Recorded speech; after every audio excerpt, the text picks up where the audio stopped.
Ahora, vamos nosotros a esta hora a continuar. A ver, vamos a continuar con más, pero quería yo justamente decirles sobre lo que vamos a tener el día de hoy. Vamos a tener un análisis en torno a los diferentes temas, y es que con nosotros se encuentra el doctor Ernesto Bustamante, quien es biólogo, es jefe del Instituto Nacional de Salud. ¿Por qué? Porque solo un 23%, y esto tiene que ver mucho también con las cifras que han dado el día de hoy en cuanto a la popularidad del presidente Vizcarra, que ha caído, ha descendido. Solo un 23% cree que Martín Vizcarra y el gobierno manejan bien la crisis por la COVID-19. ¿Qué tal? ¿Cómo está, doctor Bustamante? Bienvenido. Yo bien, Mario, muchas gracias. Gracias por la invitación. Bueno, usted que realmente nos ha estado acompañando aquí también a través de las pantallas de UCI Noticias, de UCI Televisión, analizando las diferentes circunstancias en las que nos encontramos nosotros actualmente. Bueno, como hemos visto, lo que estamos observando es un reflejo de lo que hoy por hoy piensa la ciudadanía, piensan los peruanos en torno al presidente Vizcarra. ¿Usted coincide con que este 23%, ¿no?, que solamente le cree al presidente Vizcarra, haya sido por la gente con la que se rodeó en un primer momento durante el inicio de la pandemia?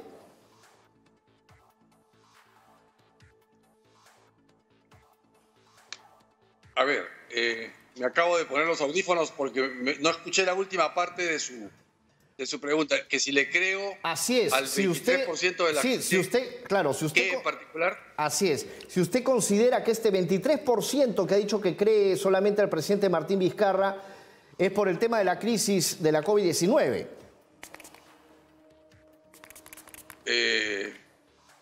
Bueno, yo no soy muy particular de las encuestas, pero en realidad sí comprendo que haya un gran porcentaje de la población que en este momento no esté contento con el desempeño del gobierno en general, el desempeño del manejo de la pandemia, sí.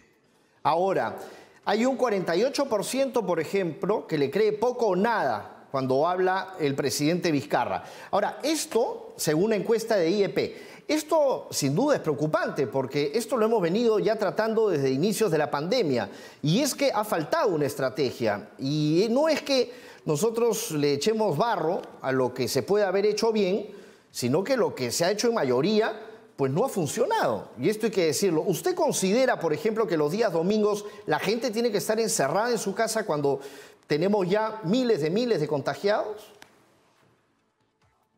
Yo pienso que es una medida no solamente innecesaria, sino contraproducente, contrafáctica, porque lo que va a ocurrir más bien es producir el efecto contrario al deseado.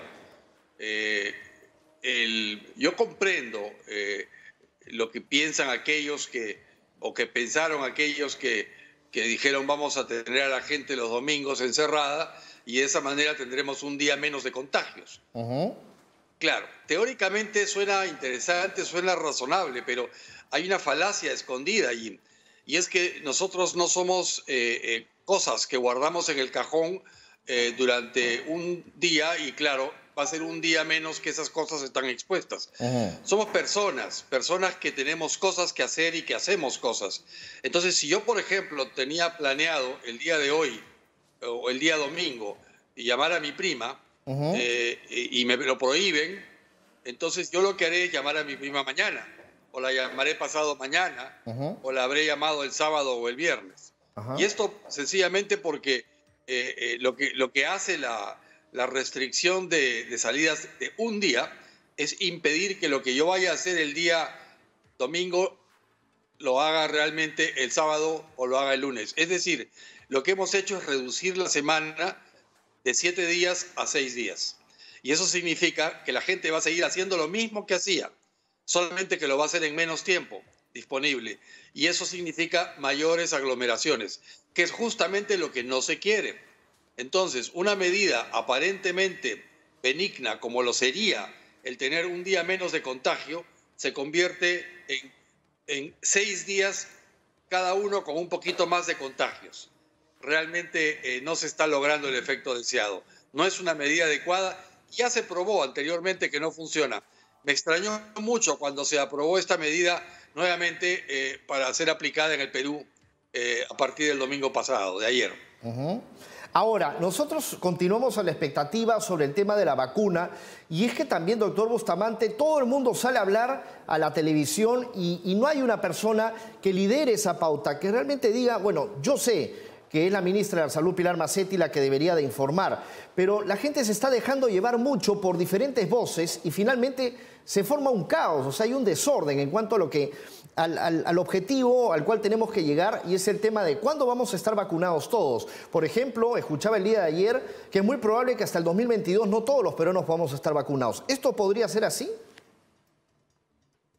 Es muy probable, porque en realidad cuando uno pone vacunas en una población, especialmente una vacuna nueva, el principal problema que hay es el suministro. Hay en este momento en cartera decenas de vacunas posibles. En fase 3 solamente hay 8 vacunas. No sabemos cuántas de ellas funcionarán. Pero vamos a suponer que algunas funcionen. Al principio va a haber poca cantidad de vacuna disponible. Si nos llega al Perú a vacuna, vamos a tener que utilizar el primer objetivo, que es el de contener. Hay 3 objetivos posibles cuando uno pone vacunas. Uno es contener, otro es controlar y otro es eliminar. Por ejemplo, si el objetivo es eliminar el virus, lo que hay que hacer es vacunar a los 33 millones de peruanos. Y eso no se va a poder hacer. Lo que se va a tener que hacer es primero contener, y para eso se vacuna a la fuerza de batalla, es decir, a los médicos y a los policías y soldados. Y eso es 500.000 personas.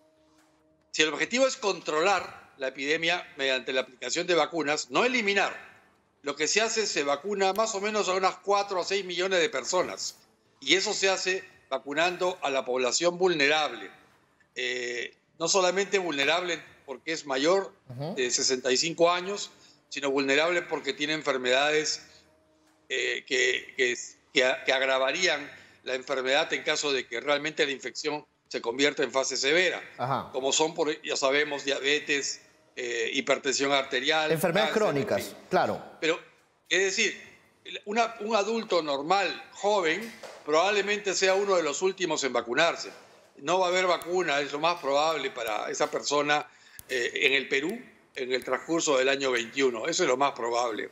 Pero Perú, doctor Bustamante, yo estimo que eso sería posible recién en el 22. Sí, es lo más razonable. Ahora, pero esto, doctor Bustamante, trae una preocupación porque, a ver, estamos nosotros con un retraso en cuanto a lo que tiene que ver con el tema hospitalario, el tema de las pruebas moleculares, el tema también de las pruebas serológicas. Estamos nosotros, o sea, no hemos avanzado en sus diferentes fases como hemos debido de hacerlo, por un tema que el Perú lidera el país con más fallecidos. O sea, es un tema así a nivel mundial en el ranking de una persona fallecida, no sé, hay un esquema ahí, ¿no? Como todos sabemos, hay un mapa de coronavirus y nosotros estamos en primer lugar. Entonces, definitivamente esto nos hace que pensar, o sea, vamos a tener que convivir, esto quiere decir en el 2021, con el coronavirus.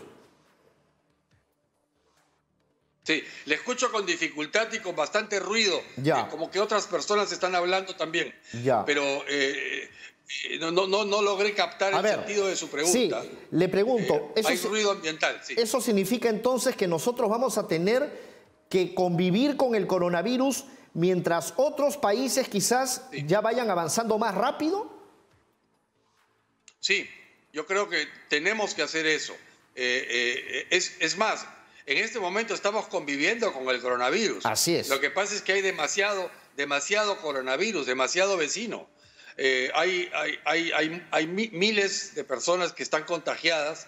Lo que tenemos que hacer es bajar ese nivel de contagio, cortar la cadena de contagio a un nivel razonable, entre comillas. ¿Qué cosa es razonable? Digamos, tener pues 100 nuevos contagios a la semana, 100 a la semana hablo, no 10.000 al día, que es lo que tenemos ahora. Con eso debemos convivir hasta que la administración de la vacuna sea general y por tanto se pueda hablar de llegar al objetivo de eliminación. En un principio no podemos confiarnos en la aparición de la vacuna porque ya lo dije, no nos consta que realmente ninguna de las vacunas vaya a funcionar. Ese es el peor de los escenarios. No que no llegamos a comprarla, sino que las vacunas no funcionen. Es una posibilidad siempre. Han funcionado en el laboratorio para levantar anticuerpos y en grupos pequeños de personas producen anticuerpos, pero en la cancha, es decir, que impidan que alguien se infecte y alguien que se infecte luego desarrolle una enfermedad severa, eso no ha sido probado aún. Cuando eso se demuestre, tendremos una vacuna. De ahí que llega al Perú pasará mucho tiempo. Llega al Perú de manera total. Mientras tanto, por eso es urgente, es importante que los esfuerzos del gobierno se concentren en disminuir la cantidad de contagios para tener una convivencia diferente que la que hoy tenemos. A ver, doctor, lo invito, doctor Bustamante, a ver la sala situacional del día de hoy para ver cómo nos encontramos a la fecha, a esta hora. Ahí tenemos. A ver, por favor, tenemos el resumen entonces. Perfecto. Yo no la veo, ¿eh? Sí, está un poco chica, está un poco chico el cuadro. A ver, vamos a ampliarlo un poquito más para poderlo observar, por favor. A ver, ahí está. Bien, 2.773.412 muestras. Total de casos positivos, 535.946. Ahora, vemos también las pruebas rápidas, ¿no?, que se han hecho, mientras que en pruebas moleculares, 136.366, pruebas rápidas, 399.580. Tenemos fallecidos 26.281, 4.90% de letalidad. Estos son los datos abiertos que se han dado, ¿no? Esta sala situacional que ha cambiado, ¿no? Este es un resumen. Ahora, estamos observando, viendo estas cifras, doctor Bustamante, mientras vamos viendo el cuadro y conversando, viendo estas cifras en pantalla, de acuerdo a lo que usted se ha referido, por ejemplo, para el 2022, de reducir el número de contagios por semana y también por día, ¿cómo usted cree que podría darse? O sea, ¿estamos caminando hacia un puerto seguro o realmente podríamos tener un retroceso? No, todavía no estamos llegando a puerto, todavía estamos en subida. O sea, hace 5 meses que nos vienen diciendo que estamos en meseta, que estamos en pico. No es verdad. O sea, estamos subiendo. Todos los días hay más casos. Y esos son los casos que se detectan, no son los casos que hay. Más son los casos que hay que los que se detectan. Y los que están pintados en esa sala situacional reflejan todavía un subregistro. Sí. Hay 200.000 casos adicionales que no están siendo pintados en la sala situacional, que son casos que corresponden a las regiones. Si uno suma los resultados que las 25 regiones del país anotan, veremos que 23 de las 25 regiones, o sea, todas menos Lima y Lambayeque, tienen números más altos que los que aparecen en el MINSA. Y la suma de esos números, la diferencia es de 200.000. Es decir, según el número real que tendríamos hoy, estamos hablando de 740.000 casos confirmados hasta ahora de manera acumulativa. O sea, no 535.000 como pinta la sala situacional. Ajá. Entonces, el problema es que ojalá ese fuese un número que no se mueve. O sea, ojalá fuese 550.000 o 750.000, pero fuese el mismo número que ayer, que anteayer, que hace una semana, y que si se mueve, pues sea por 10 casos o 20 al día. No es así. Lamentablemente se está moviendo a una velocidad muy alta, la tasa de aceleración es muy alta, y eso significa que estamos todavía a merced del virus. Eso significa que las medidas que se han tomado no han servido para contener el avance del virus. Doctor Bustamante, ha sido muy amable, muchas gracias. Estaremos también en una conversación nueva en cualquier momento y para seguir analizando sin duda esta situación que nos preocupa. Y ahora hemos visto el aumento de contagios en los más pequeños, en los más chiquitos, en los niños. Entonces hay que preocuparnos ahora por ellos, ¿no?